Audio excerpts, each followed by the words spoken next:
Hey everyone, welcome back to the channel. I'm Chloe William, and today we're diving into one of the most powerful strategies for long-term investing, diversification. We're going to break it down step by step, so whether you're just starting out or you've been investing for a while, you'll learn how to build a portfolio that can weather any storm. Because let's be real, none of us want to be glued to the stock market ticker, biting our nails every time there's a dip. We want to build wealth steadily and strategically. And that's exactly what diversification helps us do. So grab your notebooks, get comfy, and let's get started. So first things first, why is diversification so important? Let's paint a picture, all right? Imagine you put all your eggs in one basket, all your money into a single stock or asset class. Everything seems great. It's going up, you're feeling good, and then, bam! Something happens. Maybe the market takes a downturn, maybe there's a scandal. Or maybe the company just doesn't perform as well as everyone expected. Suddenly, that investment you poured your heart and soul into plummets. And just like that, you're looking at some serious losses. Not a good feeling, right? That's where diversification swoops in to save the day. Think of diversification as a safety net for your investments. Instead of putting all your money into that one stock, you spread it across different assets, stocks, bonds, real estate, you name it. This way, if one investment takes a hit, the others can help cushion the blow. It's all about not having all your eggs in one basket. Diversification helps you manage risk, which is crucial for long-term growth.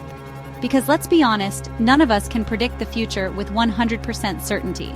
The market is going to have its ups and downs. That's just part of the game.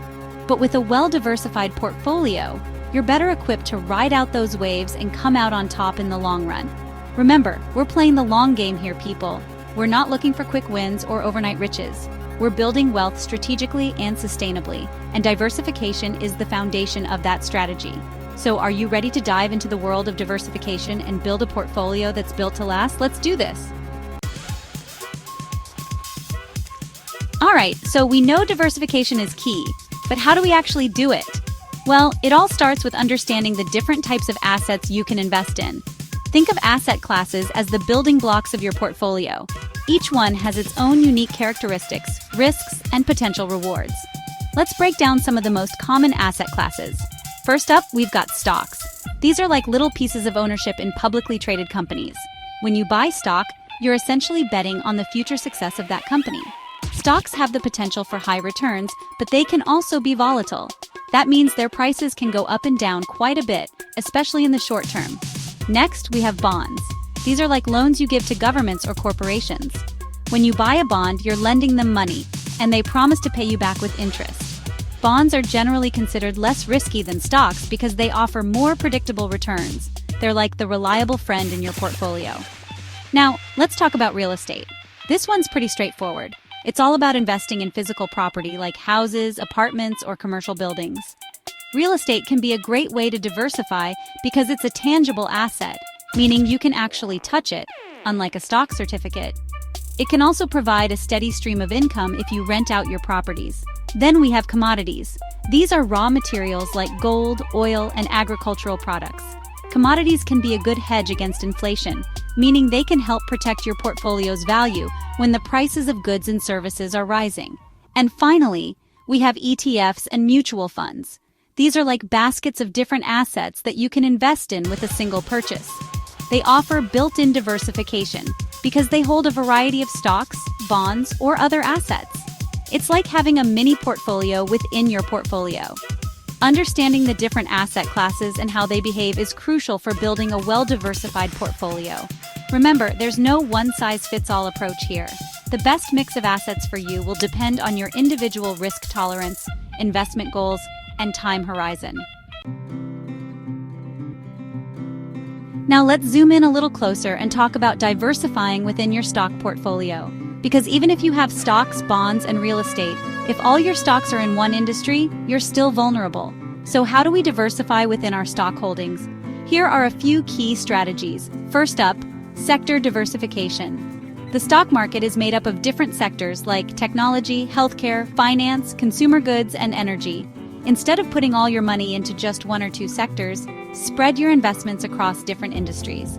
That way, if one sector is struggling, your entire portfolio won't take a nosedive.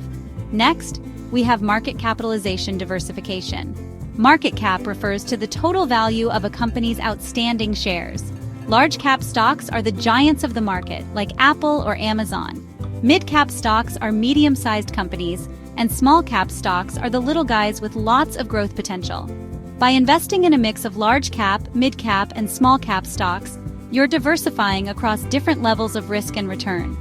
Large caps tend to be more stable, while small caps can be more volatile but offer the potential for higher returns. And finally, don't forget about geographical diversification. The US stock market is huge, but it's not the only game in town. Consider adding some international stocks or ETFs to your portfolio. This can help reduce your exposure to any one country's economic or political risks. Remember, diversifying your stock portfolio is just as important as diversifying across different asset classes. By spreading your risk within your stock holdings, you're creating a more resilient portfolio that can handle market fluctuations. All right, we've covered a lot of ground, but here's a crucial piece of the diversification puzzle: asset allocation. This is where you decide what percentage of your portfolio you want to allocate to each asset class. Think of it like this: you're the architect of your financial future, and asset allocation is your blueprint. It's about finding the right balance between risk and reward based on your investment goals, time horizon, and risk tolerance. Let's look at some common portfolio allocation strategies. First up, we have the conservative portfolio. This is for investors who prioritize safety and stability over high returns.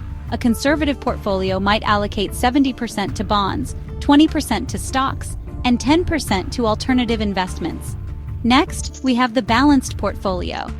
This is a good middle ground option that aims for a balance between risk and return. A balanced portfolio might allocate 50% to stocks, 40% to bonds, and 10% to alternative investments. And finally, we have the growth portfolio. This is for investors who are comfortable with more risk in pursuit of higher returns. A growth portfolio might allocate 80% to stocks, 10% to bonds, and 10% to alternative investments. Remember, these are just examples, and your ideal asset allocation will depend on your unique circumstances. It's important to assess your risk tolerance, investment goals, and time horizon to determine the right mix of assets for you. Okay, we've talked about what diversification is and how to do it, but let's take a moment to talk about what to do. Because even with the best intentions, it's possible to make mistakes when it comes to diversification. Here are some common pitfalls to avoid. First up, over-diversification. Yes, you can have too much of a good thing. Investing in too many different assets can actually dilute your returns, especially if you're not careful. It's important to find a balance between diversification and concentration. Next, ignoring correlation.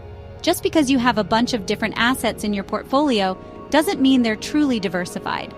Correlation refers to how closely assets move together. For example, stocks and bonds tend to have a low correlation, meaning they often move in opposite directions.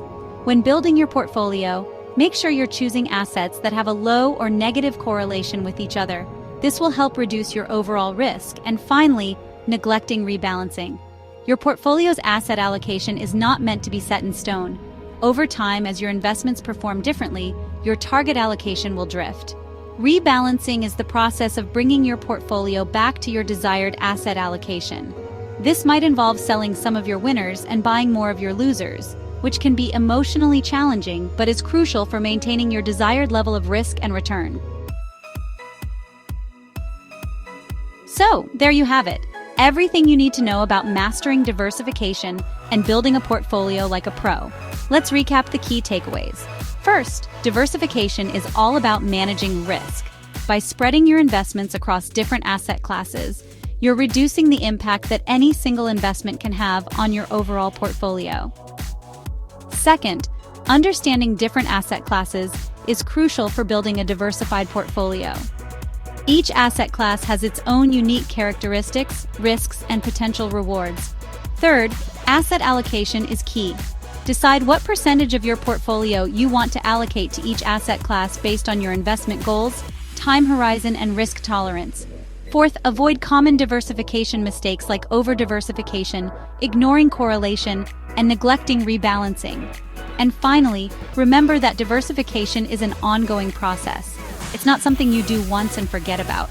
Regularly review and rebalance your portfolio to make sure it's still aligned with your goals. Now, I want to hear from you. How do you approach diversification in your own portfolio? What are your biggest challenges when it comes to building a diversified portfolio? Share your thoughts and experiences in the comments below. And that's a wrap on diversification. I hope you found this video helpful. Remember, building a strong and resilient portfolio takes time and effort, but it's one of the most important things you can do to secure your financial future.